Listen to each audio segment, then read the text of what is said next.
আসসালামু আলাইকুম আমার কলিজার ভাই আপুরা কেমন আছেন? Happy new year. আসলে 2 দিন ভিডিও দিতে পারিনি কারণ আমার বড় ছেলেকে হারিয়ে পাগলের মতো হয়ে গেছিলাম। তো কি হয়েছে সবকিছু বিস্তারিত ভিডিওতে বলবো। তো এখানে দেখতে পাচ্ছেন পোলাও রান্না করে নিচ্ছি। যেহেতু বাইরে যাব তো সবাই খাওয়া-দাওয়া করবে।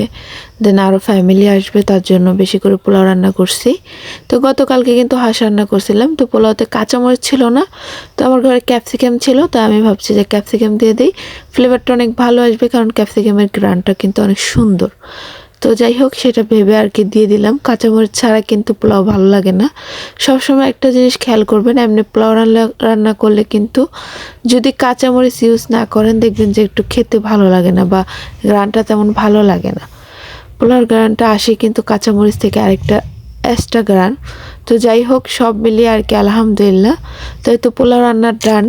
তো দেখতেই পাচ্ছেন পোলাওটা কিন্তু অনেক কি বলে হলা হলা বা দানা দানা হয়েছে, মানে সুন্দর হয়েছে, ঝরঝরা। তো যে যেটা বলেন আর কি। তো পোলাওর সাথে যা যা থাকবে, এখানে মুরগি ফ্রাই করে নিয়েছি আর কি, আর এখানে হাঁস রান্না করে নিচ্ছি। তো যাই হোক এখানে দেখতে পাচ্ছেন এখানে পোলাও রান্না করে নিচ্ছি। তো সাথে কিন্তু সাদা ভাতও আছে, এটাও নিয়ে নিব এক্সট্রা। তো চিকন চালের সাদা ভাতও কিন্তু রান্না করা নেওয়া আছে। তো যাই হোক এগুলো সব বক্সে ভরে ফেলবো, ভরে তারপরে নিয়ে যাব। তো এগুলো হয়তো আপনাদের সাথে শেয়ার করবো না, একদম ফেস্টিভ্যালে গিয়ে তারপরে কিন্তু আপনাদের সাথে সব কিছু শেয়ার করব। তো যাই হোক এখানে আমরা নিজেরা খাওয়ার জন্য একটু সালাদ কেটে নিয়েছি, টমেটো, ক্যাপসিকাম, তারপরে শসা। তো এগুলো কেটে নিয়েছি, আমরা এখন খেয়ে যাব, খেয়ে বের হব ঘর থেকে। যেহেতু রান্না অনেক কিছু আছে তো খেয়ে বের হলে কিন্তু বেটার হবে। সাথে কিন্তু ডালও আছে আমরা খাওয়ার জন্য ঘরে। তো চিকেন দিয়ে ডাল দিয়ে খেয়ে ফেলবো। তো যাই হোক এখানে ফেস্টিভ্যালে এসে কিন্তু শুরুতে কিন্তু একটা দোকানে গেলাম। তো এই দোকানের ভিতর থেকে আমি কিন্তু একটা সুন্দর দেখে বেডশিট নিছি। তো দেখতেই পাচ্ছেন বেডশিটটা কত সুন্দর। তো এটা আমার ব্লু কালারের ভিতরে। তো আমি বলছি কিং সাইজ, দেখি বাসায় গিয়ে হয় কি না। তো এই বেডশিট কিন্তু আরেকটা নিয়েছিলাম হলো স্পাইডারম্যান আর কি। তো এখানে বোরকাও দেখতেছি, একটা বোরকা নিব। তো এই কালার বোরকা আছে, আর আমি চাচ্ছি না পুঁতি বোরকা, কারণ এগুলো ধুইলে না পরে পুঁতিগুলো বেশি একদম ব্যান হয়ে যায়। তো এটা নিলেও পরে নিব। তো একটা বোরকা চাচ্ছি নর্মালি, সব প্রাইস একই ঘুরে ফিরে, কিন্তু একটা নর্মালি বোরকা চাচ্ছি। তো বোরকাটা নিয়ে নিছি, আপনাদের সাথে পরবর্তীতে শেয়ার করব। এদিক দিয়ে আপনার লংম্যান দেখে আমার ছেলে কিন্তু চলে আসছে লংম্যানের সাথে খেলা করতে। বড় ছেলে যেটাই দেখে সেটাতে কিন্তু পিছে পিছে ভাগে। তো বছরের শেষে এবং বছরের শুরুতে আমার সাথে যে ঘটনা ঘটে সেটা আমি শেয়ার করছি। প্রথমে লংম্যানের ব্যাপারটা শেয়ার করি। এই দেখুন, তো লংম্যান তো চলে যাচ্ছিল, তো আমি বলতেছি তো দেখতে পারলাম না। তো পরবর্তীতে দেখি আমার মোবাইল দেখে সে আবার ঘুরে গেছে। তো আমি হাই বললাম, তো সে আবার আগে বাড়লো। তো এভাবে করে তার সাথে আবার একটু দেখা হয়ে গেল। তো আমার ছেলের সাথে এখন হাত মিলাচ্ছে, হ্যান্ডশেক করছে। তো ভালো লাগছে আমার কাছে খুবই এই ব্যাপারটা। তারপর পরবর্তী আবার চলে যাচ্ছিল, আবার এসে আমার সাথে হাত মিলাচ্ছে। তো ভালো লাগা কাজ করে, মানে চলে যাওয়ার পথে আবার দাঁড়াইছে। যখন দেখছে যে আমি মোবাইল নিয়ে আসছি, মানে আর কেউ কিন্তু ভিডিও করছিল না, মানুষ ছিল না এই পাশে। তো এখানে একটা মেয়ে আসছে, তো মেয়েটাকে ভয় দেখাচ্ছিল, তো মেয়েটা ভয় পাচ্ছিল না। তো মেয়েটা পরে বাই দিচ্ছিল, মানে খুব ভালো লাগা কাজ করে। এই যে দেখেন এখানে ছোট ছোট স্টল, মানে ছোট ছোট দোকান। এই দোকানগুলা যেহেতু ফেস্টিভ্যাল তার জন্য এই দোকানগুলোতে বোরকা, তারপরে বিভিন্ন আইটেমের জিনিস বেচা হচ্ছে, কসমেটিক আইটেম থেকে শুরু করে। মেলা তো মেলাই, বুঝতেই পারছেন মেলাতে কি কি থাকতে পারে।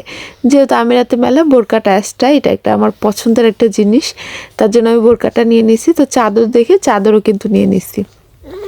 তো আপনাদের সাথে একটু দেখায় দিচ্ছি জায়গাটা কত সুন্দর, মাশাল্লাহ খুবই ভালো লাগতেছিল। আর মানুষ কিন্তু বেশি কর্নার সাইডে চলে যাচ্ছে, তার জন্য এখানেও হাঁটাচলা করতেছে। এখানে আরও সুন্দর সুন্দর এরিয়া আছে, ইনশাল্লাহ পরবর্তীতে দেখাবো। কারণ আমি এখন চলে যাচ্ছি কর্নার সাইডে, আমার হাজব্যান্ড ওই যে দেখতে পাচ্ছেন যাচ্ছে বাচ্চাদের নিয়ে। তো আমিও কিন্তু চলে যাচ্ছি। তো কর্নার সেটাকে কিন্তু অ্যাটলিস্ট দুবাই যেমন মেরিনা, এটাকে কিন্তু ছোট মেরিনা বলা হয়, কারণ একজন ভাবি আমাকে বললো যে এটা ছোট মেরিনা বলা হয়। তো আমি কিন্তু জানতাম না। তো এটা কোন জায়গায় সেটা আমি আপনাদের সাথে শেয়ার করি। যদি চাদর কিনতে চান, বিশেষ করে চাদরগুলোর রঙও যায় না, আর চাদরগুলো অনেক ভালো ভাবি বললো যেটা, কিন্তু আমার থেকে মনে হয় যে সাইজ একটু ছোটো হবে আমার বেডের। তো যাই হোক, কিং সাইজ বলতেছে, কিন্তু আমি এটা খুলে দেখছিলাম, তো আমার থেকে মনে হয়েছে যে সাইজ একটু ছোটো লাগতেছে আমার কাছে। তো যেটাই হোক সব মিলিয়ে আলহামদুলিল্লাহ। তো এই তো চলে আসলাম ছোট মেরিনা। আর এটা মাসা পার্ক, এটা মাসা পার্ক মানে মাসা ফেস্টিভ্যালও বলতে পারেন। এটা আজমান হোটেলের কাছে, আজমান প্লেস, আজমান হোটেল। তো যাই হোক, এই তো চলে আসলাম ছোট মেরিনাতে। মেরিনাতে কিন্তু একটা শিপও আছে, যেটাতে আপনারা গিয়ে খাবার খেতে পারেন, দেন মানে ডিনার করতে পারেন। তো যাই হোক, দেখাইয়া দিলাম।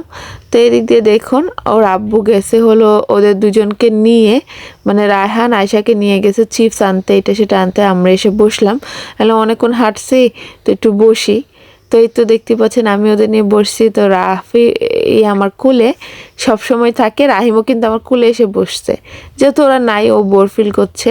আমার রাহিম কিন্তু অনেক একটা ভদ্র ছেলে মাশাল্লাহ, বাহিরে গেলে একদমই দুষ্টুমি করে না, আমার কথা অনেক বেশি শুনে। রাফি তো কুলের থেকেই নামে না। তো এই তো দেখতেই পাচ্ছেন, এইভাবে করে ছেলের সাথে কথা বলে সময় পার করছিলাম। আর ওরা তো গেছে মনে করেন চিপস, চকলেট, ক্যান্ডি, ললিপপ এগুলো আনতে ওই ফেস্টিভ্যালের দিকে। ওদিকে কিন্তু এখানে কিন্তু হোটেলও আছে, মানে আপনারা খাবার খাওয়ার হোটেলও আছে, খাবার খেতে পারবেন এসে। তো যাই হোক, এখানে দেখতেই পাচ্ছেন ছেলে স্টলারে বসে, ঠান্ডা কিন্তু প্রচুর, জ্যাকেটের ভিতরে হাত দিয়ে বসে আছে। তো মাশাল্লাহ এইভাবে করে আমরা কিন্তু সুন্দরভাবে কিন্তু এখানে আসার পর এনজয় করছি, বাকি ফ্যামিলিগুলোও আসতেছে। তো এইভাবে করে সময় পার করতে করতে একটা ঘটনা ঘটে যায়, সেটা আমি শেয়ার করি। রায়হান যখন মানে কি বলে 12টা বাজবে, 12টা বাজার লাইক 10-15 মিনিট আগে, 10-15 মিনিট আগে ও একজনের স্কুটি নিয়ে খেলা করছিল। করতে করতে ওইখান থেকে মানে 2-3 মিনিটেও নাই, একদম ওকে আমি খুঁজে পাচ্ছি না।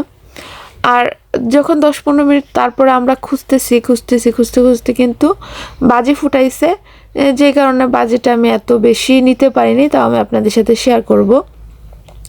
বছরের শেষে ছেলেটা গেল হারিয়ে, তো মানে ওকে আর খুঁজে পাচ্ছি না। এত মানুষ চলে আসছে কর্নেশে, খুঁজে যে পাবো ওরকম কোনো ওয়েই নেই।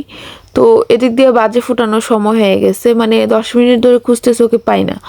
ও কোন সাইডে গেছে, এদিক দিয়ে ভাবিদের কাছে বাচ্চা দিয়ে রাফি ঘুমাইছে, রাফিকে শোয়ায়। তারপর আমি একদিকে খুঁজতেছি, ভাইয়ার একদিকে খুঁজতেছে, আপনার ভাই একদিকে খুঁজতেছে, মানে রায়হানের আব্বু, তারপরে তার বন্ধু, তারপরে হলো আমি, মানে সব মিলে এক একজন এক এক দিকে খুঁজতেছি, কিন্তু ওকে পাচ্ছি না। যখন বাজি ফুটাইছে তখন ওর হুঁশ হয়েছে, ও বললো যেটা। তো তারপর ও তখন কান্না করতেছিল, পরে একজন হাত ধরে হাঁটতেছে আর খুঁজতেছে আমাদের। তো যাই হোক, পরে আমরাও কিন্তু এদিক দিয়ে খুঁজতেছি। যখন বাজি ফুটানো শেষ হলো তখন এত মানুষের ভিড়, কি বলবো এক কথায়।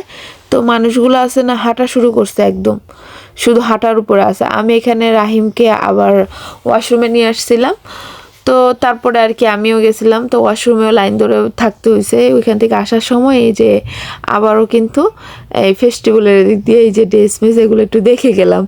তো মেয়ে মানুষ বলে কথা, যখনই মন চায় কিছু দেখি তখন আবার ঘুরান দিয়ে দেখে যাই। মানে মেয়েরা দেখবেন মেলায় গেলে এটা নিবে ওইটা নিবে, ছেলেরা তেমন কিন্তু কিছু চায় না বা তাদের চাহিদা থাকে না, দেখে এনজয় করে। আর মেয়েরা কিন্তু সব সময় এটা সেটা নেওয়ার জন্য পাগল হয়ে যায়। তো দেখুন হাসি খুশি কিন্তু সময়টা পার করছিলাম, তার মাঝে ছেলে আমাকে অনেক কান্না করাইছে। আসলে ভয় পেয়ে গেছিলাম, আমি অনেক বেশি ভয় পেয়ে গেছিলাম, কারণ ও আগা বুঝে না মাথা বুঝে না। রায়হান কিন্তু অনেক সাদা সিধা। এদিক দিয়ে রাফি কী করছে, এসে আপনার কি বলে বাথরুম থেকে আসছি, ও পানি কী করছে, পানি ফেলে ওর ড্রেসটা পুরোটা ভিজিয়ে ফেলছে। এখন ওর ড্রেস খুলে শীতে কাতরাচ্ছে, দেখছেন। তা এটা হলো আর কি একটার পর একটা সমস্যা। এদিক দিয়ে ললিপপ খাচ্ছিল, বাথরুম থেকে এসে আমি রাহিমকে জুতা পরাচ্ছি, ও গিয়ে পানি ফেলছে, এখন বলতেছে ও কিছু করে নাই। দেখেন কিংবা মাথা ঝুলিয়ে বলতেছে আমি কিছু করি নাই, ও ললিপপ খাচ্ছে। আর এত ঠান্ডা, এর ভিতরে এখন ওর জ্যাকেট আমি একটাই এনেছি, কারণ আমি ভাবছি যে কখনো কোনো কিছু নষ্ট করে না, বাচ্চাদের এক্সট্রা কাপড় নিয়ে বের হওয়াটা দরকার, যেহেতু আজকে রান্না বাড়া করে খাবার নিয়ে আসছি, তার জন্য আর কি পারলাম না মানে যে এক্সট্রা জিনিস নিয়ে আসতে। এদিক দিয়ে আয়শা আর রাহিম খেলা করছে, ওর বাবা কিন্তু ওকে নিয়ে গেছে বাথরুম, রাহানকে নিয়ে গেছে বাথরুমে। তো যে ব্যাপারটা বলতেছিলাম, তো পরবর্তীতে রাহান কি করলো, মানে ওইদিকে কান্না করতেছে আর আমরা এদিক দিয়ে খুঁজতেছি। যখন বাজি বন্ধ হয়েছে তখন কী হয়েছে জানেন, মানে এক কথা কি বলবো সেটা আমি বলি। এদিকে কিন্তু শিপটা যাচ্ছে, দেখতে পাচ্ছেন শিপটা কত বড়, এখানে ডিনার করা যাবে, দেন সব কিছু করা যাবে, খাওয়া দাওয়া আর একটু এনজয় তো অবশ্যই করা যাবে।